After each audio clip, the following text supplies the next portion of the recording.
the regular meeting of the City Council of the City of Cottonwood, Arizona, to be held May 3rd, 2022 at 6 p.m. at the council chambers. And let's have our deputy clerk please take the roll. Councilmember Henry. Here. Councilmember Hulse. Here. Councilmember Karat. Present. Councilmember Matthews. Here. Councilmember Wilden. Here. Vice Mayor Naren. Here. And Mayor Linsky. Here. Thank you. Please stand and join me in the pledge. I pledge allegiance to the flag of the United States of America and to the republic for which it stands, one nation, under God, indivisible, with liberty and justice for all.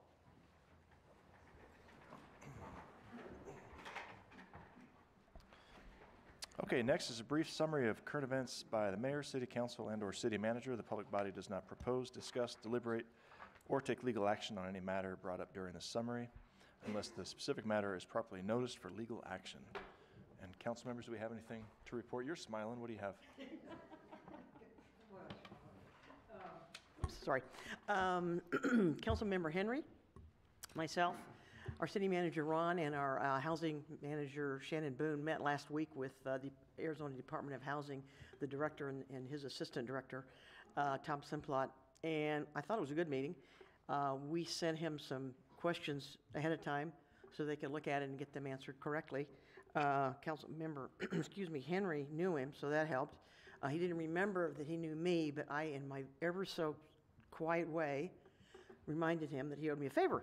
So, with that, we really had three goals for this meeting, our discussion. It was visual over the Zoom, really to bring attention to Cottonwood and that what we're all about, and then it's the hot place now to be in Arizona, how they might be able to collaborate with us and help us, and also get specific about some programs that might be available for all of Verde Valley. And we also got, or Shannon got, a direct name to contact personally, which she's been having problems doing. So that helped, I think, a lot, and they were open to us calling them anytime, so I think it went well. Have I forgotten anything? No. Good, great, thank you. Any other council members? No? Okay. Mr. Corbin? Thank you, Mr. Mayor. A couple things. Old Town Music and the Market is officially returning to Cottonwood on May 11th. The market will be held at the Old Town Activity Park on Wednesdays from 5 p.m. until dark. We're happy to share that the first band to kick off the market will be the Lowdown Blues Band.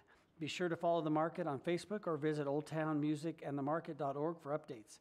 If you are a local band who would like to perform or are looking to have your own vendor space at the market, please contact Jessica Chacon, I hope I got that right, at 928-639-3200. Now, this is in conjunction with the farmers market that is already going on in Old Town on Wednesdays at the other end near Bocce's. So come down to Old Town on Wednesdays evenings, lots to do.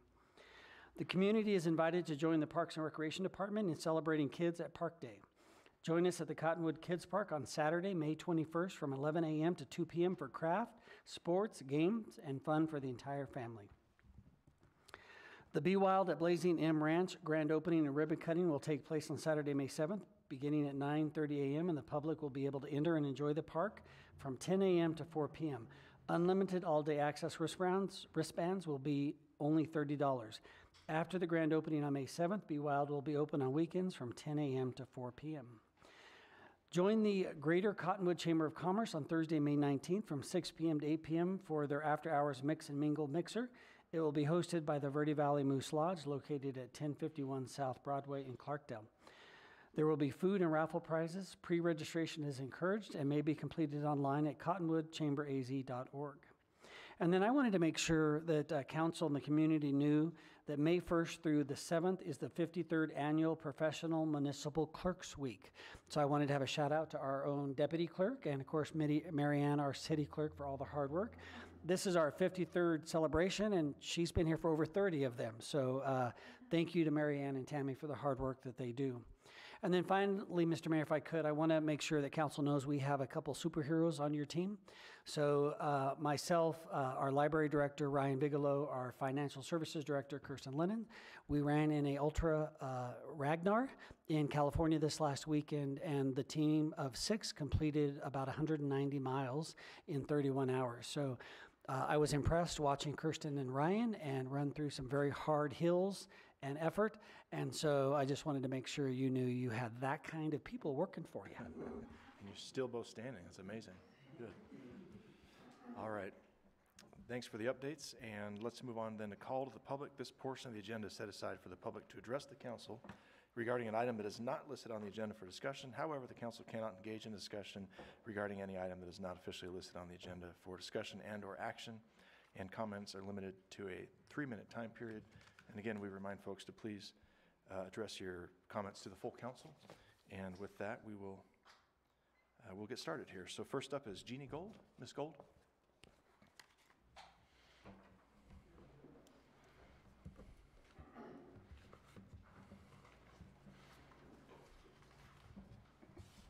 Good evening.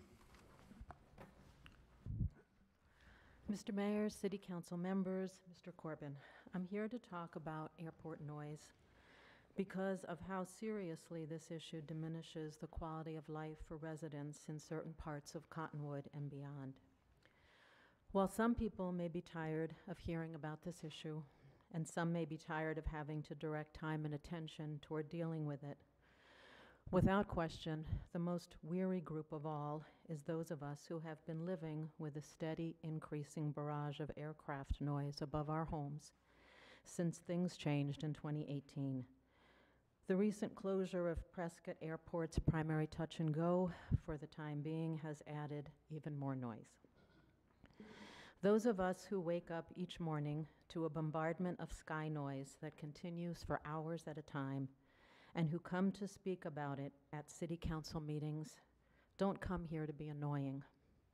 We come here because we are desperately seeking relief from the harmful effects of aircraft noise that we suffer from on a daily basis. We come here because we are desperately seeking improvement in the day-to-day quality of our life as Verde Valley citizens. We come here because Cottonwood Airport is owned by the City of Cottonwood and because the City Council and the city and airport managers bear responsibility for operating the airport and mitigating its issues on behalf of its citizens. I have heard it said that the city and airport managers are working hard to resolve this issue. Since we have been waiting for over 4 years to see noticeable mitigation measures implemented, I sincerely hope this is true.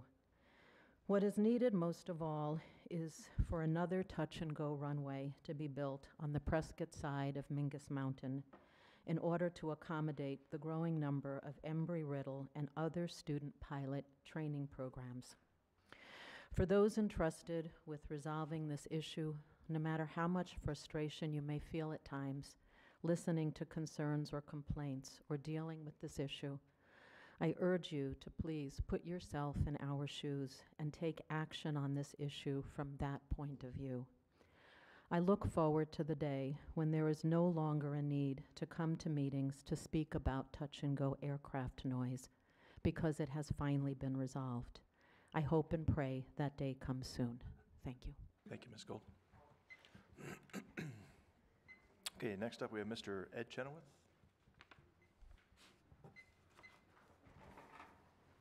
Mr. Mayor and Council, thanks once again for the opportunity to speak. And really, I'm here just today to put an exclamation point on thank you very much. You've listened to me attentively and over and over. So being that I'm going to have a lengthy absence from the area, I just wanted you to know that it was appreciated that you did listen.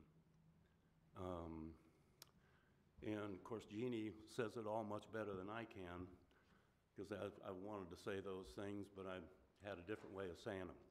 And the other thing that was key is that I owe a big apology to the council because I used 3 words last week that were, or 2 weeks ago, that were beneath the dignity of the chamber of the elected officials.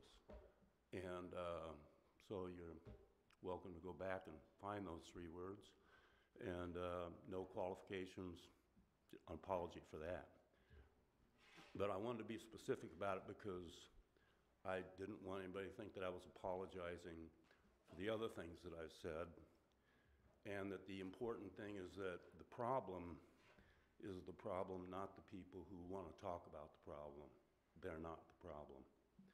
And if they've got problems, they'll probably figure out how to deal with them themselves. So thanks again very much for listening. Thank you, Mr. Chenoweth. Up next, we have Mr. Steve Snow.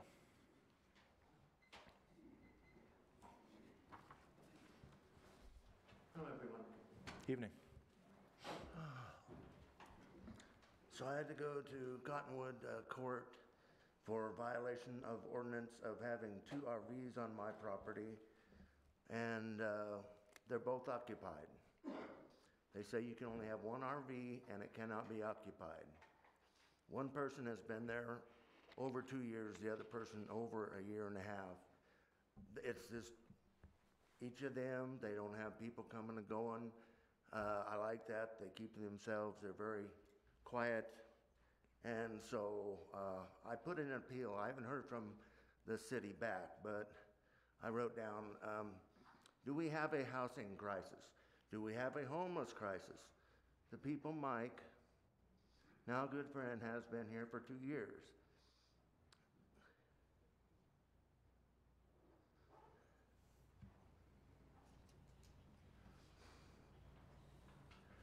We all get along very well. Like I said, they're not party people.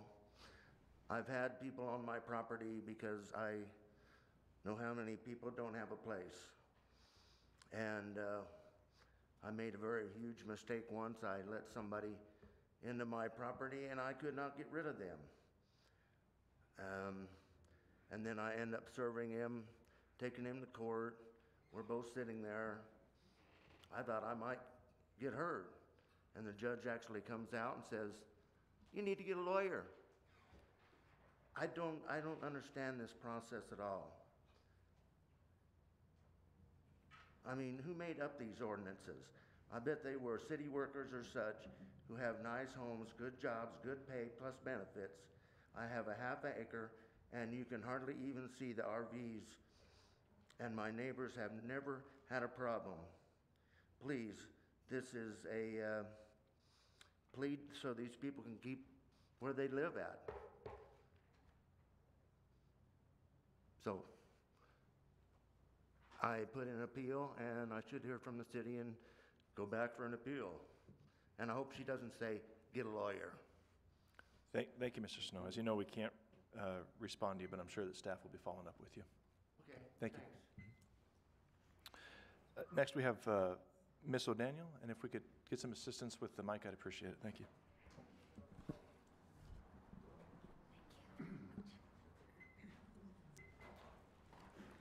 Mayor Alinsky and city councilors. Webster's dictionary defines disinformation as deliberately false information leaked by a government. 2 examples follow. Prior to America's entry into World War I, Socialist President Woodrow Wilson won re-election on the slogan, "He kept us out of war," while he and his communist alter ego, Colonel Edward Mandell House, were plotting our entry and participation in World War I. This was government disinformation used to deceive the American people. In 2009, Obama touted dozens of times, "If you want to keep your doctor, you can keep your doctor." After the Affordable Care Act was signed, we found out that that was disinformation. Since early 2020, thousands of doctors have successfully treated COVID-19 with hydroxychloroquine, but Fauci denied that, blocked its use, and lied to the American people about the drug. More disinformation. Ivermectin has been used effectively against COVID-19 since early 2020. Meanwhile, the FDA, CDC, Dr. Fauci, Twitter, Google, and Facebook's CEO, Mark Zuckerberg, warned against its use, vowing before Congress to ruthlessly combat misinformation about it. Their misinformation resulted in lockdowns causing economic meltdown and a fear-riddled populace.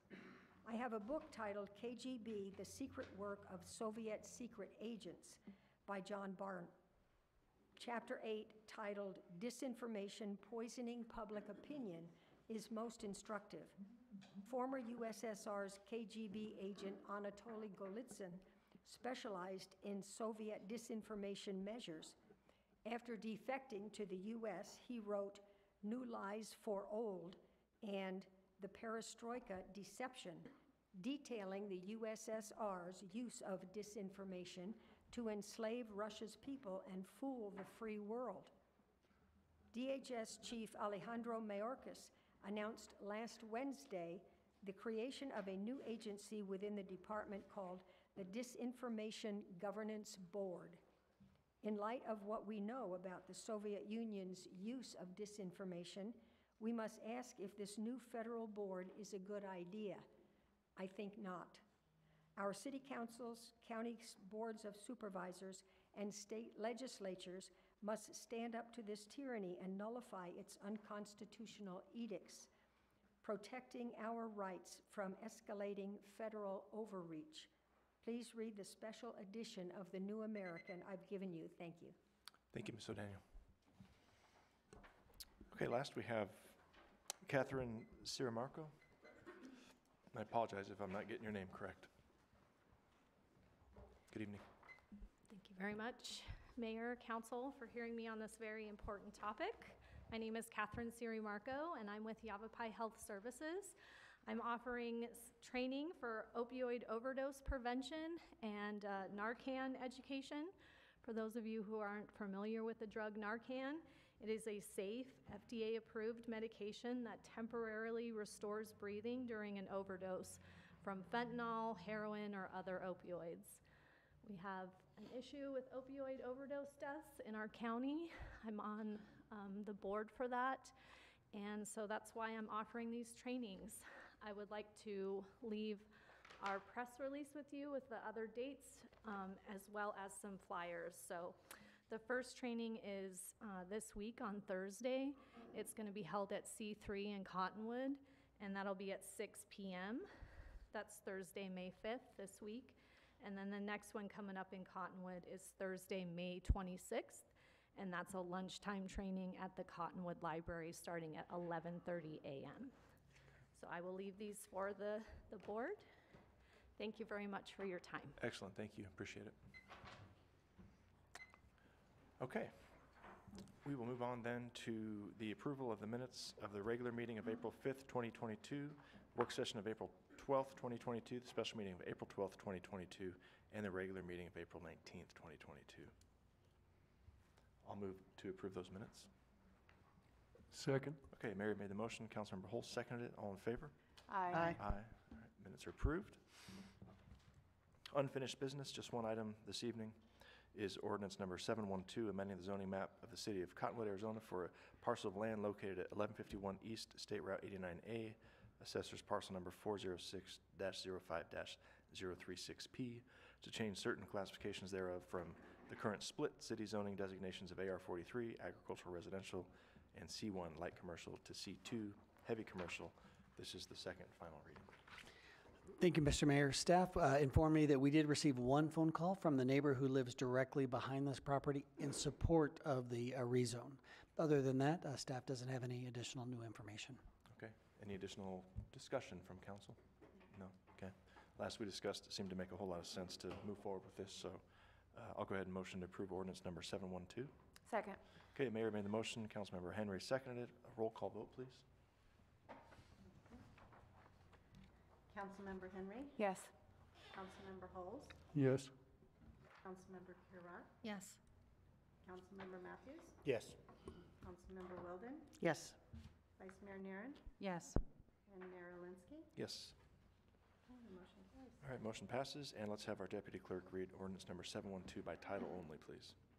An ordinance of the Mayor and City Council of the City of Cottonwood, Yavapai County, Arizona, amending the zoning map of the City of Cottonwood, Arizona for a parcel of land located at 1151 East State Route 89A, APN 40605-036P, to change certain classifications thereof from the current split city zoning designations of AR 43 agricultural residential and C1 light commercial to C2 heavy commercial.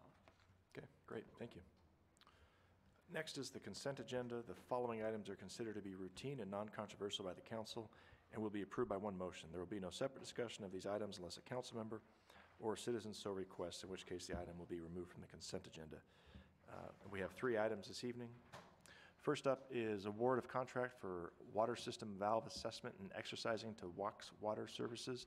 Item 2 is proposed change in contract status and reporting structure for the city clerk's position.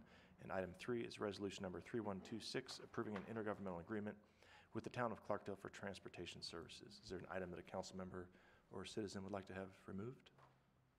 Okay, I'll motion then to approve the consent agenda. Second. Okay, Mayor made the motion, Councilmember Karat seconded it. All in favor? Aye. All right, it's approved. And let's have our deputy clerk read resolution number 3126 by title only, please. Resolution number 3126, a resolution of the Mayor and City Council of the City of Cottonwood, Yavapai County, Arizona, approving an intergovernmental agreement with the town of Clarkdale for Cottonwood's provision of regional public transportation services to residents of Clarkdale through the Cottonwood Area Transit CAT system. Okay, great, thank you. Okay, new business, 3 items this evening. First up is contract with Hazen and Sawyer for a comprehensive engineering assessment of the Riverfront Water Reclamation Facility. Good evening, Mr. Whitmer. Good evening, Mr. Mayor, members of council. My name is Tom Whitmer. I'm the, what am I tonight? I guess I'm the utilities director this evening. As always, it's a pleasure to stand before you. However, tonight, the item I have on the agenda for you is not one that I've always been looking forward to. But I think before I get into the details of that, I think it's important to kind of have a brief summary of the history of the Riverfront plan itself, just so you have a kind of a historical background on how we got to where we're at this point in time. The actual plan itself had its genesis back in 2007, 2008, when it was the concept of having another scavenger plant, so to speak, was actually initially promoted, or proposed, I should say. And they actually entered into a kind of a feasibility evaluation of the Riverfront plant itself in 2008, 2009. In 2011, October 2011, the initial approval by council to actually construct the plant was approved by the council at that time. The construction manager at risk that they hired was a company named PLC.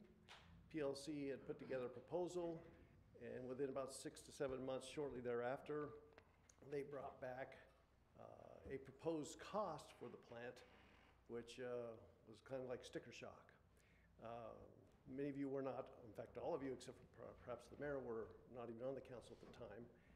The original proposal that was being tossed around was between $8.5 and $9.5 million. PLC came back in somewhere in the $15, $16 million range. And immediately it was brought back to council, and council terminated the contract with PLC. And they kind of went back to the drawing board thereafter to try and figure out what to do. They actually went back and began stripping components off of the original plant that was conceived for the Riverfront area.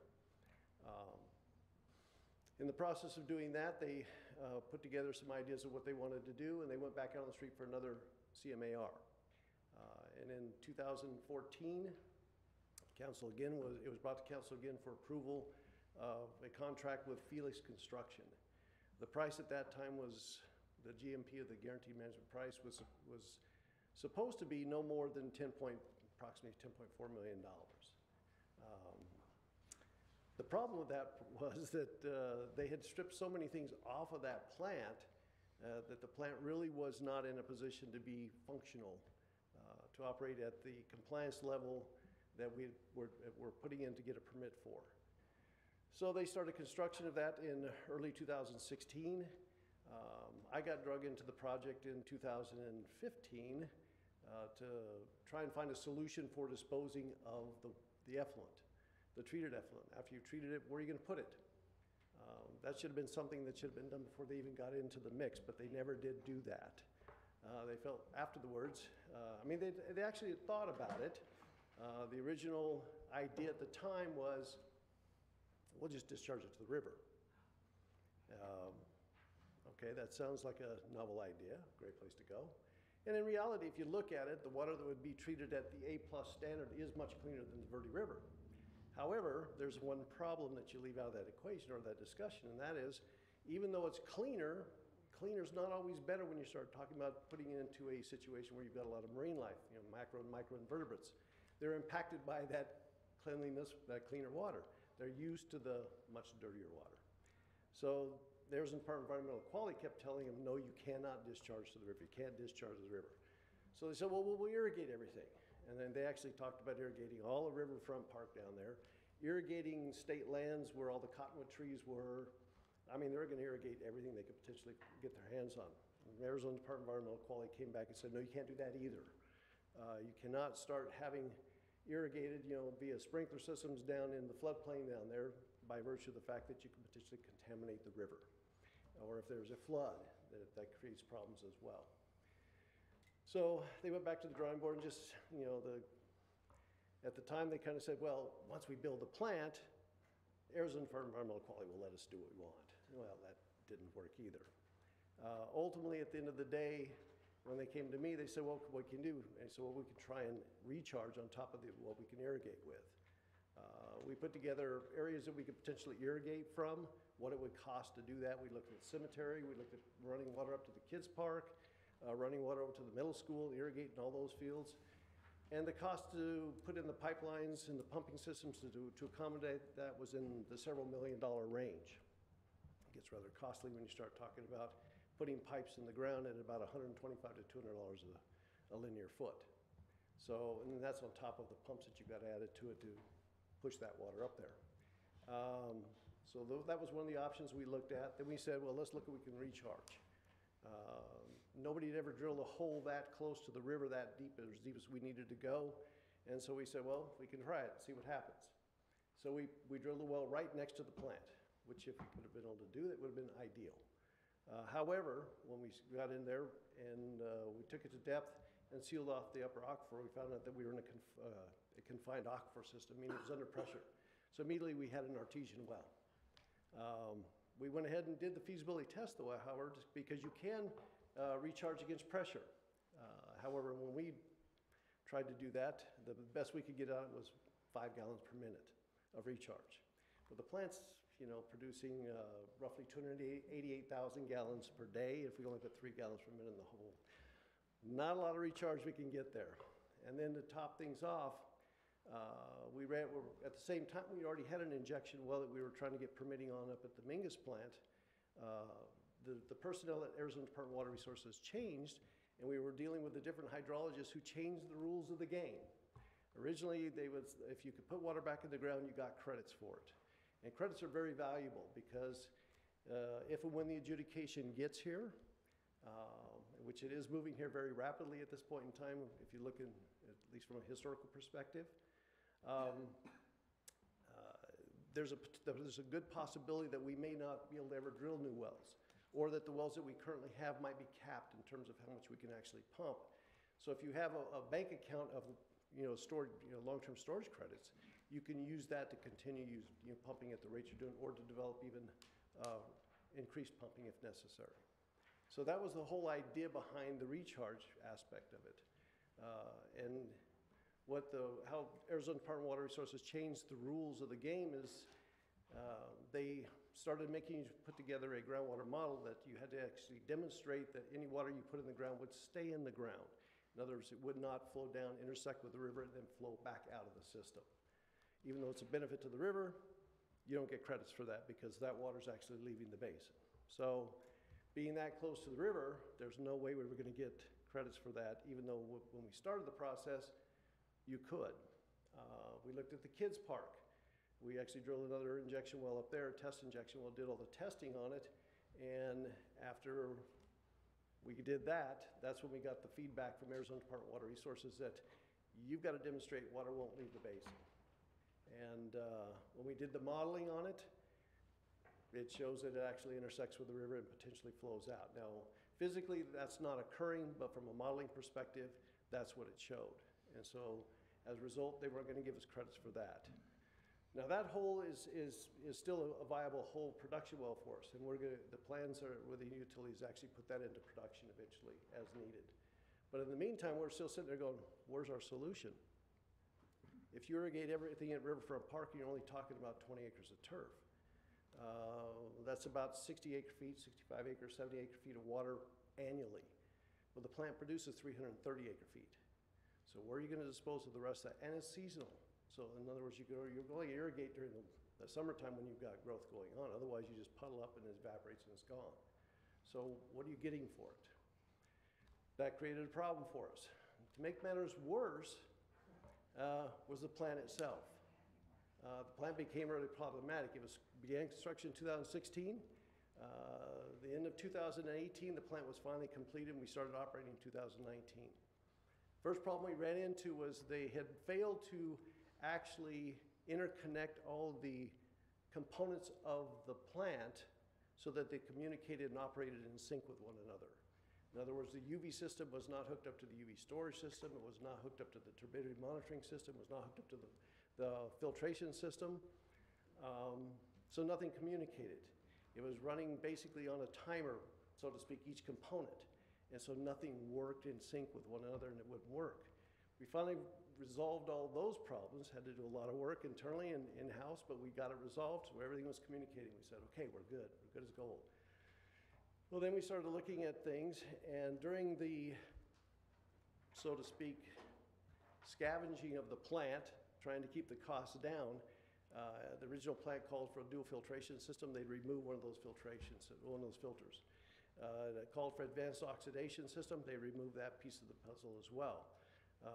They neglected to even put in a UV system or a disinfection system in the onset and didn't think about that till 2017, 2018. So that was an afterthought as well.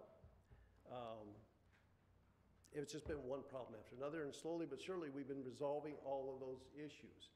When we finally get everything pretty much resolved, and one of the biggest problems we have there is the plant is situated such that the feeding or the influent that comes where it comes from pretty much stops for 1 to 2 hours every night.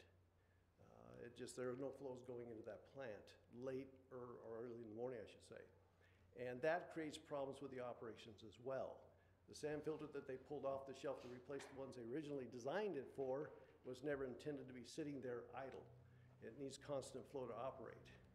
So we came up with a mechanism where we could have continuous flow using air and water, recirculating air through there and water to keep it fluffed up to allow it to even function. So we got all these things figured out. We figured we were ready to go. And now we've got a system where we can actually monitor what's happening. We can actually see what the levels of our turbidity are, what our E. coli are.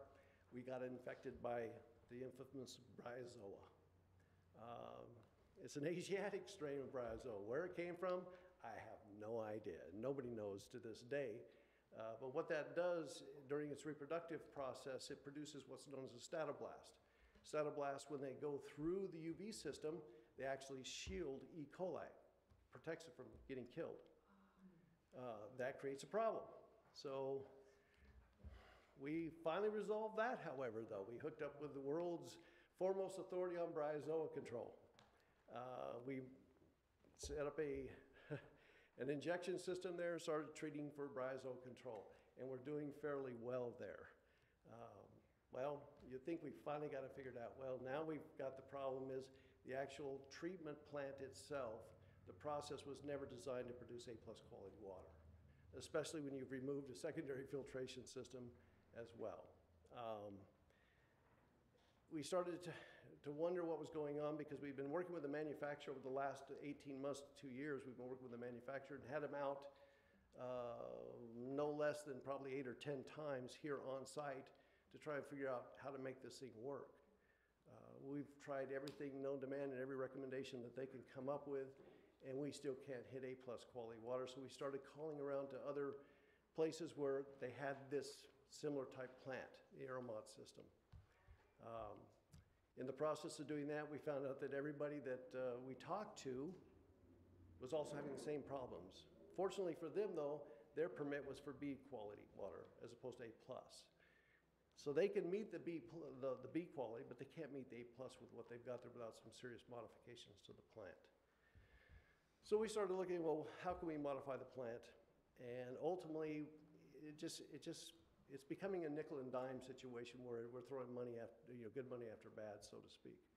And so we felt the best thing to do here is let's bring in one of the foremost authorities on wastewater treatment plants, have them do an engineering evaluation, and ultimately make recommendations on what we should do from here forth. And that's what you have before you right now is a proposal to actually do that evaluation, come up with a recommended solution to either fix the plant or whatever. And that's what I'm bringing for you tonight for your approval. Okay, very good. Thanks for the history too on that. It's very helpful for those that weren't around, like I unfortunately was. I have a question. Is there any purple pipe at all coming from that facility going anywhere? Yeah, down at Riverfront. We're all set up to go on Riverfront. We just can't produce A+ quality water and put it out there. But nothing uphill of Riverfront? No, not at all. Okay. We've got a lot of purple pipe in the ground that's going to nowhere. That was installed, been back in 2011, 12, in that time frame, but it doesn't go anywhere. There was this grandiose idea that we would just put reclaimed pipeline everywhere and everybody could just tap into it. The unfortunate thing is, or fortunate depending on how you look at it, is that we don't have a lot of turf here that we irrigate with unless you're on the ditch. It's just not there. So to say we're going to make this available to everybody to use, what are they going to use it on? Native vegetation? Really it's not necessary to do so. So they just put in a lot of pipe with the grand ideas of doing this. I mean, one of the alternatives we looked at is actually trying to pipe this water, if it was treated A+ standard, back up to Mingus. We don't want to put it back into Lift Station 4 because now you're contaminating it with other water. And to make matters worse, if you were producing A+ quality water and you put it back in that system, now you've reduced your BOD to the point where Mingus isn't going to operate correctly. We don't want that to occur. I mean, Mingus runs really well right now as it is, even though it's a walking time bomb with the maintenance side of the equation. So, yes, I love it. Love my job. I love standing before you guys. Bring it on. All right. Or as Sandra says, come at me. So there is connectivity, though, between Mingus and the Riverfront plant. There's right? what? Connectivity between Mingus and Riverfront? Oh, right now, everything goes through Riverfront and then goes into Lift Station 3 and 4 and back up to the plant. Okay. All right. Council, let's talk about this. Open to hearing from anyone. First question, so that everybody's clear on this. What was the end price on that plant down there? The $1 million question. The guesstimate that I've heard is somewhere between 13 and 14 million.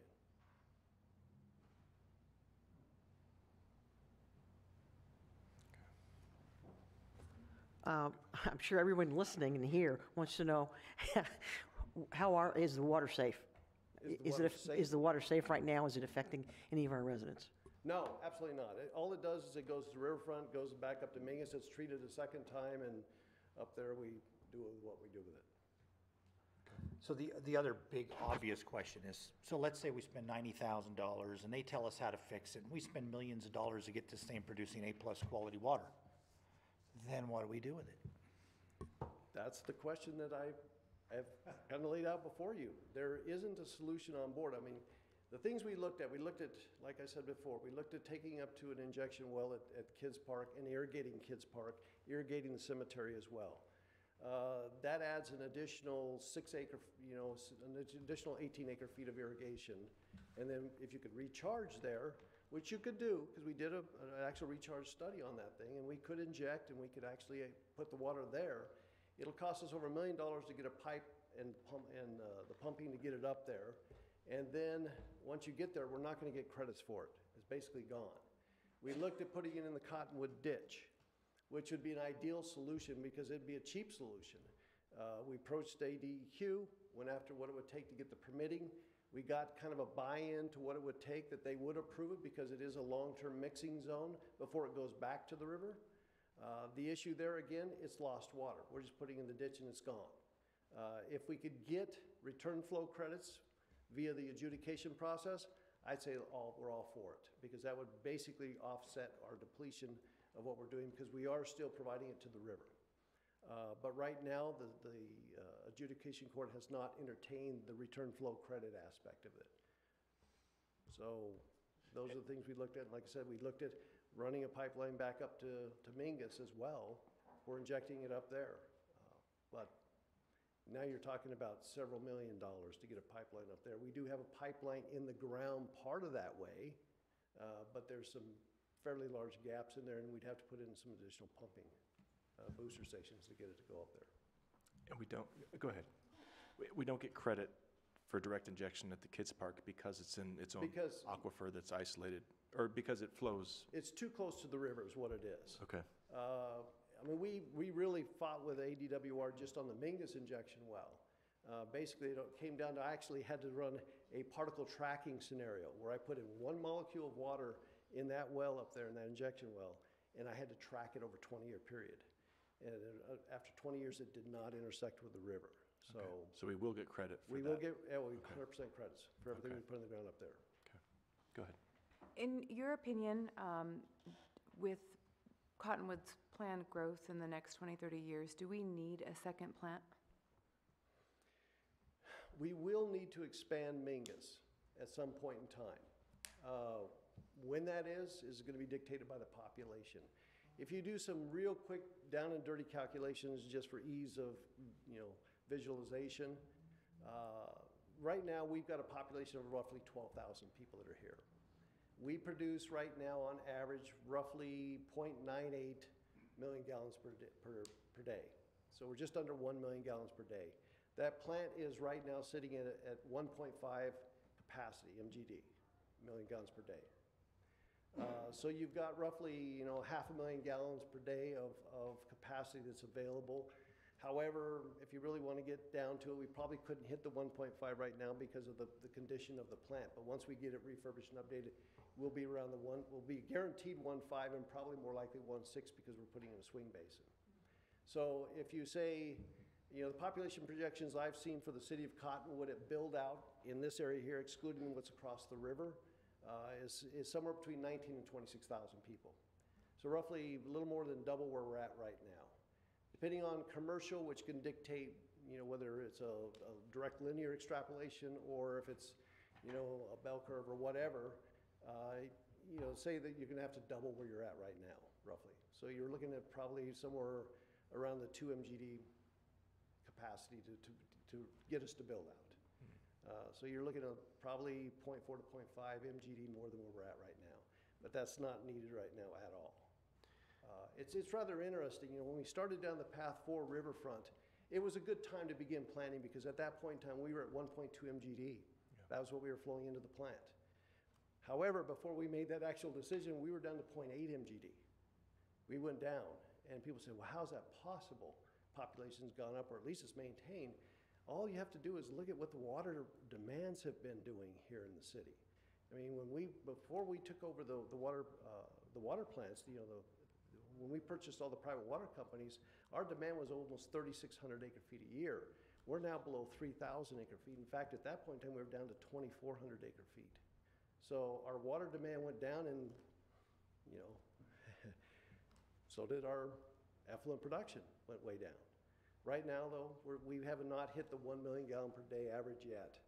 We're still just under that. And even that fluctuates from year to year between about 0.93 and 0.98 is where we've been running at for the last 4 or 5 years. Mr. Mayor, if I can add one more number, the output at Riverfront is 300. So even, 0.3. Thank you, together still doesn't get you to the 2. So, Mr. Whitmer, if you can help, it wasn't added to help us reach our max capacity. It was not. The vision for Riverfront was,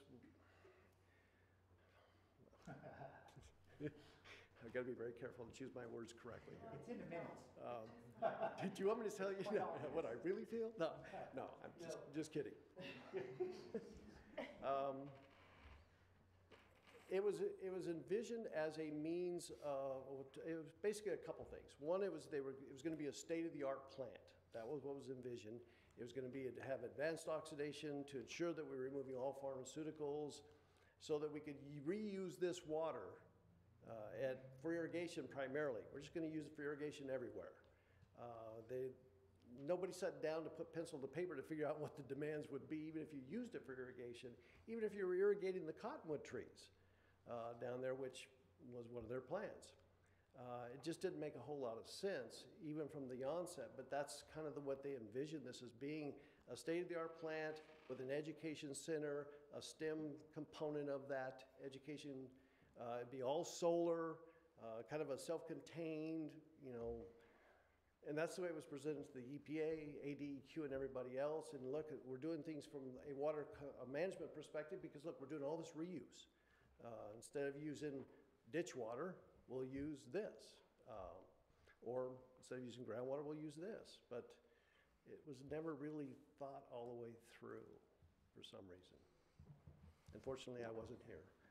So we ended up with a $14 million sprinkler system that doesn't work every day. Mr. Mayor, if I can remind Mr. Whitmer that he doesn't have to directly answer every question. So I appreciate, Mr. Whitmer, your recap in just a few minutes of something that has been years in the making, and I'd like to hear, obviously, from the mayor and the rest of council, but personally, I'm not interested in authorizing $90,000. I'm not interested in throwing good money after bad, continuing to throw good money after bad. And I'm at the point of let's stop the bleed and repurpose the building and move in a different direction personally. Again, $90,000 is just the price tag for an assessment and then the additional price tag for whatever the next steps are for something that, it's my understanding, we don't need because there are more efficient, better options such as expanding Mingus available to the city. And so again, personally, I'm interested in stopping the bleed now. All right, well, let's go around and hear from other council members and see. No, I absolutely what the agree. general- It's common sense in my book, so that makes sense. Okay. Don't be shy now, council. I'm gonna say my last piece and I'll step back and let everybody, because I could go on for a half an hour. But I fully agree with what Councilmember Henry said. And it's just a shame. I mean, if you read these minutes, if we were gonna spend $90,000, I'd rather spend it on a lawyer, because I think there's something in here. I think it's bad, and I think we should be able to go after somebody for this. But I don't know anything about that. I'd like to see it happen. I'm sure we won't. But I'm in the same position. Stop the bleeding. Shut it down. Step back. It was just it's bad from beginning to end, and I don't see any light at the end of the tunnel. So if I may, Mr. Mayor, members of council, there will be an additional cost no matter what we do, just so you're aware. Because if you shut a plant down, you have to decommission it. And there will be costs associated with that, just so I want to make sure you're all aware of that, so it's not a shell shock if you come back and say, well, it's going to cost us this to shut the plant down too. So, just so you're aware. Okay. And I'm not trying to dissuade you from where you're going, believe me, but I just think you need to be aware of that as well. So if I come back and say, oh, it's going to cost us, whatever to close this thing out and decommission it, you're not shocked or surprised. Any cost estimate on that? I have no Okay. idea. Mr. Mayor, though, if I can ask Mr. Whitmer for clarification, that's to decommission it. It'll cost very little to turn it off. Well, to turn it off, we can, next to nothing, because you got to remember, before Riverfront was built, all that effluent was going up to Riverfront or to Mingus anyways. So all we'll have to do is just reconnect that pipeline that we disconnected that went over to the stage 3 and the overflow that goes back into Riverfront. So that's not a problem for us. So what's the difference between turning it off and decommissioning it? What does that mean? We need to close everything out at that plant. Turning it off is nothing more than just reconnecting it up so it goes directly up to Mingus, as opposed to right now going through the plant and then up to Mingus like it does. If we decommission it, we got to go to ADEQ and put put together a decommission plan for the site itself to make sure that we're not going to be polluting anything from the wastewater that has been in that plant already. So if we were to, I'm sorry to interrupt, but if we were to repurpose it, consider repurposing it into gosh knows what, then we would have to decommission it, and that's where the cost would come in. Is that correct? We could turn it off. We can now. turn it off. That's correct. Okay. But we will have to work with ADEQ on what we do with it after that. Yep. Okay. And there could be some costs associated with that. Okay. You asked my last question, thank you. I'm sorry. It's okay. If we are to position the plant into something else, what is the cost of that going to be with all of the plumbing and equipment that we already have there? If we're going to use that facility for something else, we're probably going to want to get rid of all of that. And what are we going to do with it, and how are we going to, I guess what I'm asking is what are the costs if we want to repurpose the plant? By its, we turn it off, we decommission it, now we want to repurpose it. What is the cost there? And down the road, when we get to the 23, 24,000, 25,000 population, is the Mingus plant going to be able to handle all of that? As far as the cost of the plant itself, it'll all depend on what you want to do with that property as far as what the cost is going to be to repurpose it. The plans, the discussions we've had internally is that we would salvage as much of the equipment in there that we can use at additional sites around, like lift stations and or Mingus, use them as much as we possibly can, auction off the other things that are salvageable and reusable by others out there. And then whatever it takes to, repurpose that site for whatever you want to do it to is going to be dictated by what ultimately you would like to see that plant become. I don't envision us ever taking down the main building there. I mean, it's an excellent site for meetings and conferences or whatever you'd like to do. But I really don't know what the cost is there. As far as the Mingus plant, as I said previously, we're going to have to expand the capacity of Mingus to get us to build out. I don't know specifically what that number is. Like I said, I've done some preliminary estimates and numbers I put together. And I'm forecasting it's going to be somewhere around the 2 MGD mark, which we're going to be probably at the 1.5, 1.6 when we get through with the refurbishment. And that's why I'm working with Hazen now on that update to Mingus to ensure that whatever we do up there, that, because I don't envision us doing it now for budget reasons, that whatever we do, we set that plan up when we do the update such that it'll be a seamless and easy transition to expand it beyond there. So we're not going back and having to re-engineer and modify Mingus to accommodate an expansion, if that answers your question. Pretty much, but just for clarification in my mind, Mingus can handle the sewage for population 26, 30,000 people at build-out. Not yet. I understand not yet, but we could make it work without having Riverfront. Yes. So Riverfront then just becomes a eyesore unless we can repurpose it for some reason. Yeah, we come up with all kinds of crazy ideas, aquatic centers. And one more clarification question, if you don't mind. Are we going to have to expand the Mingus plant regardless of what we do with Riverfront? Yes, more than likely, yes, because you're only talking about 0.3 MGD. If you add that to the 1.5, it puts you at 1.8. Preliminary estimates are going to be right around the 2, especially with peaking factors. You're going to need something closer to the 2 mark, is what I'm guessing right now. And that's one of the things that we're looking at with Hazen right now to come up with what that actual number would be at build-out. So we're not just flying blind and saying, oh, that'll be this. We'd like to know exactly what that number is before we start jumping off and trying to do something. One technical question then. So I know we have to go up there and build some redundant systems so that we can take the other systems that are there now offline and recondition them and do what we need to. Isn't that going to build capacity? No. Well, it will. It'll increase capacity probably by maybe 0.1, maybe 0.2, maybe. What it really does, though, is it ensures that we can definitely get the 1.5 out of it, which right now we'd be hard-pressed to get the full 1.5 out of it just because we haven't been able to do the maintenance on it that's required. As I was telling Ron before I got here, we've got 17-foot digesters, deep digesters, and when I sent my dirty divers in the other day, he could stand up in it and his head was right at the top of the water because we have that much sludge built up in the bottom because we can't get in there, because we can't shut anything down to get in there.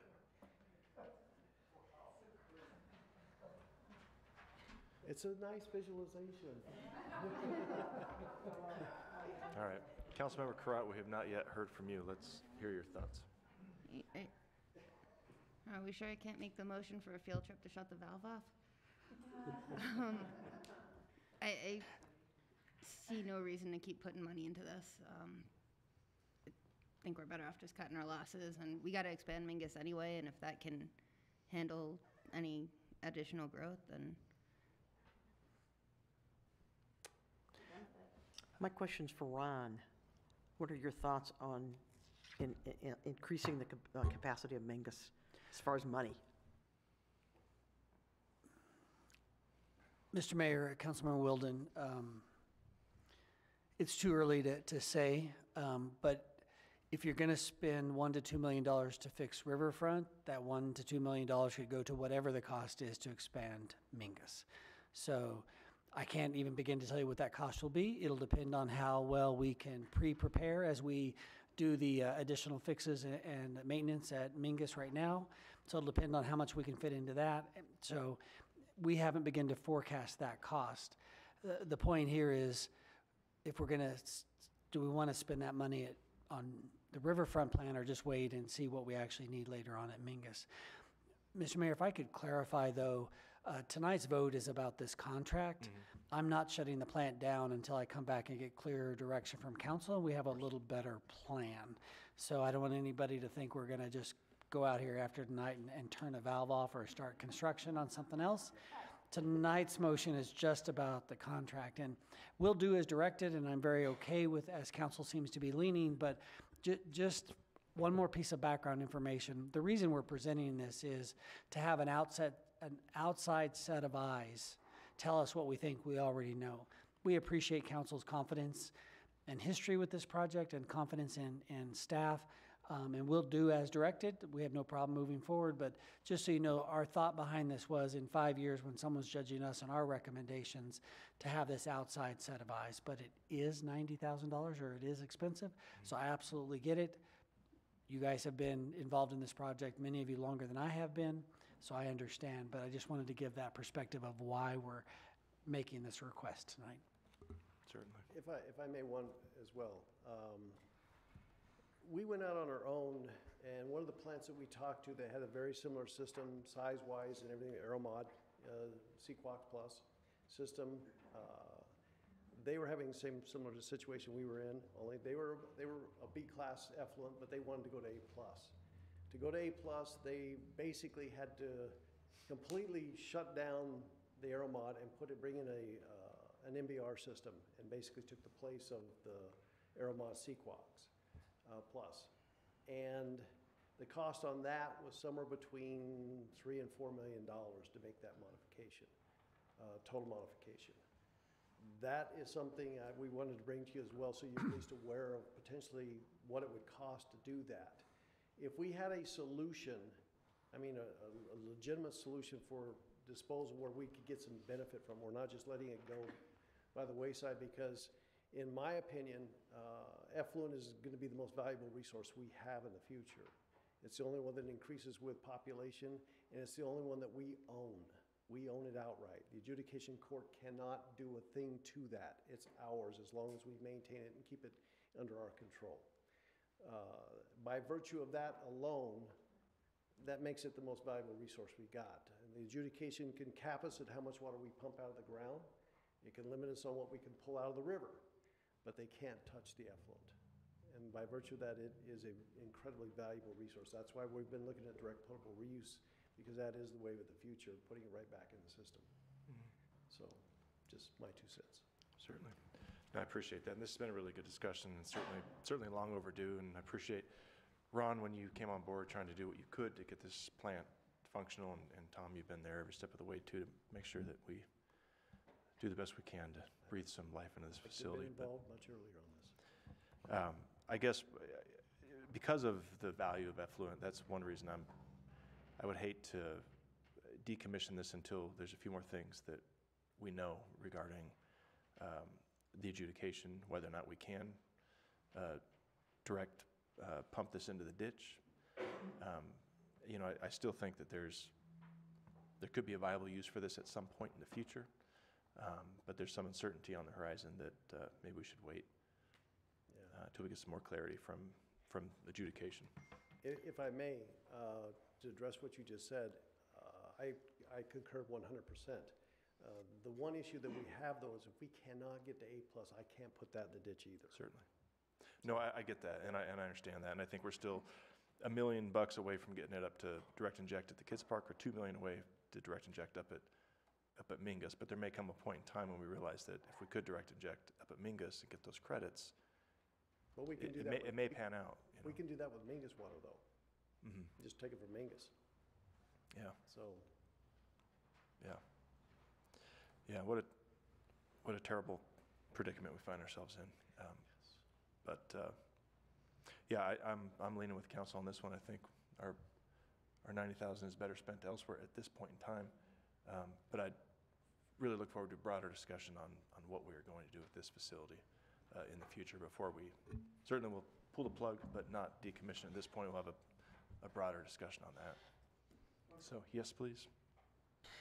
I move to award an engineering services I'm sorry.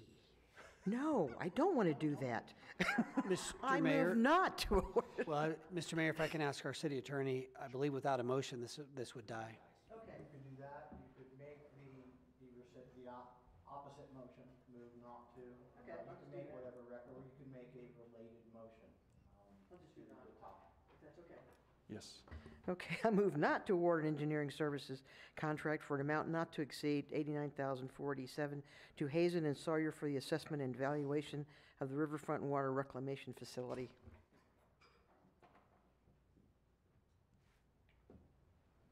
Can I ask a question? Sure, yes. After listening to Mr. Whitmire, $90,000 at this point in time to find out exactly where we're at seems like a drop in the bucket. And I'm wondering, are we being penny wise and pound foolish by not spending the $90,000 and getting the information that tells us exactly what's going on and exactly where we're at? I'm just, I'm thinking about it, and I agree. I don't think we want to go forward with this, but at the same time, I don't know, as far in the hole as we are right now, we might as well get our hair wet.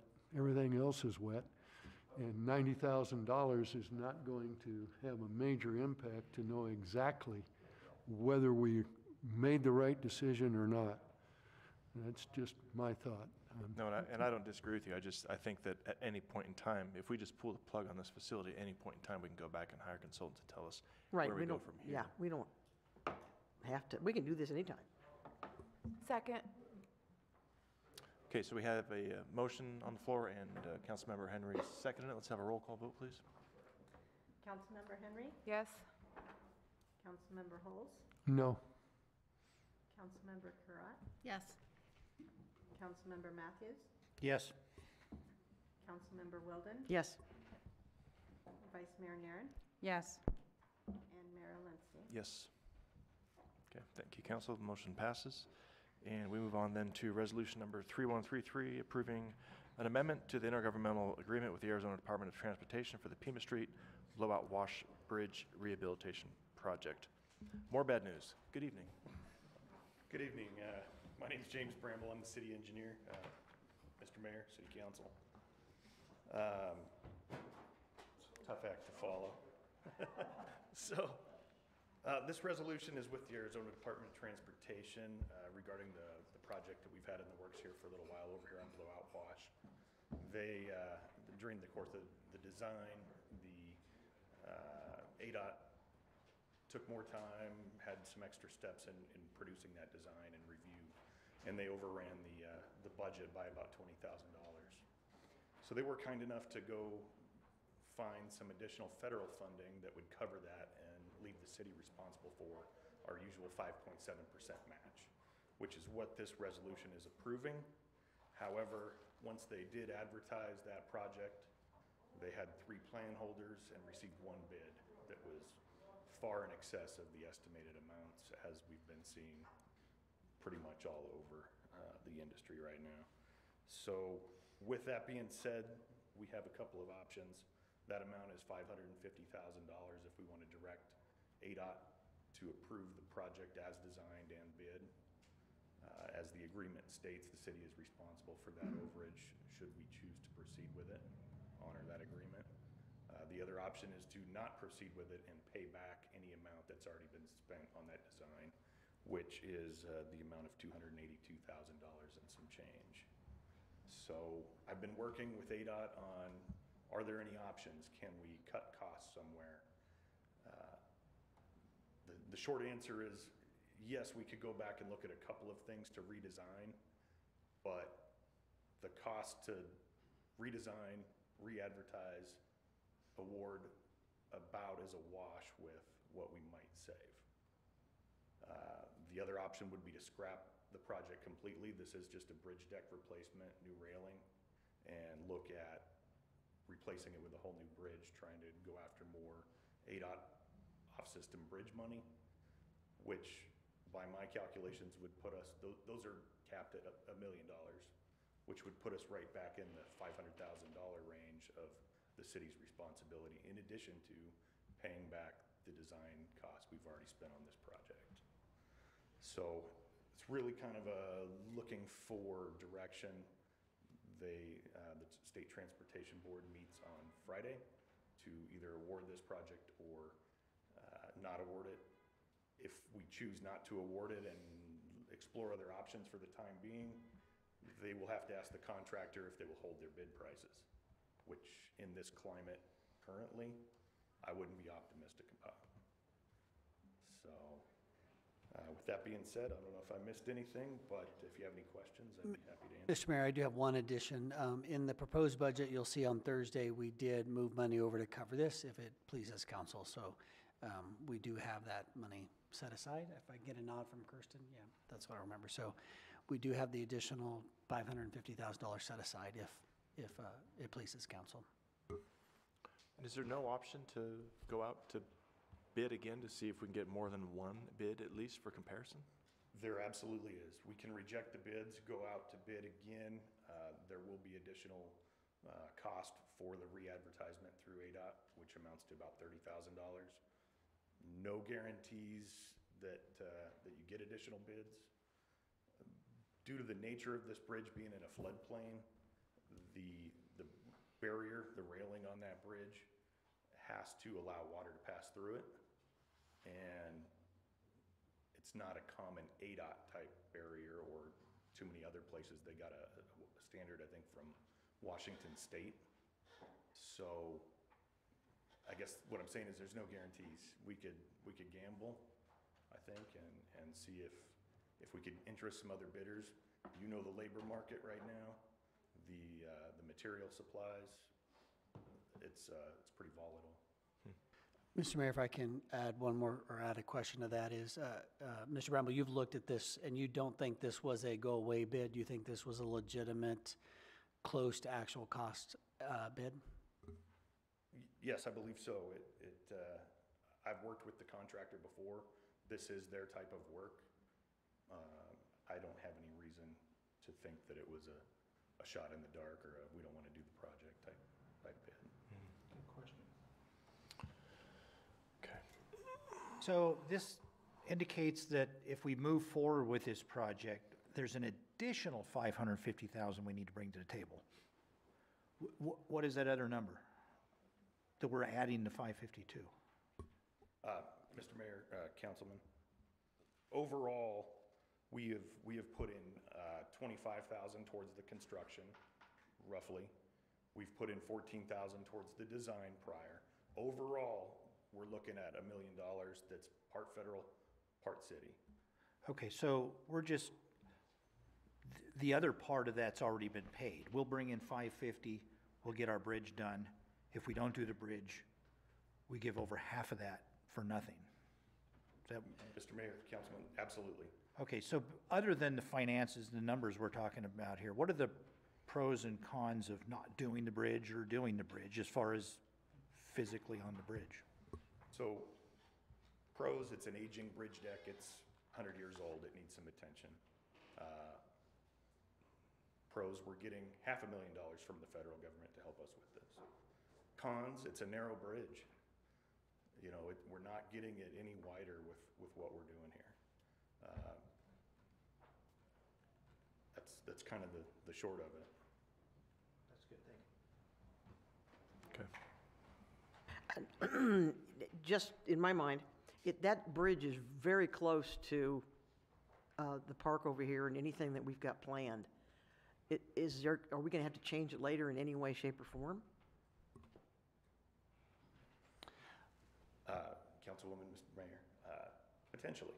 It's not very wide, but it is only a local road. You know, it serves its purpose as its current condition. Anything could happen, and you might want another lane in the future, which I wouldn't necessarily recommend widening the aging bridge structure. You'd be looking at a replacement. Mr. Mayor, Councilmember Wilden, Mr. Remmel, we have no plans to widen that bridge. It's not on any projected need or road. So it wouldn't be in my career probably that we would begin to widen that. There's no study that I know of that suggests Pima needs to be expanded to accommodate any traffic. It's a good speed deterrent. Other council members, how do you feel about this?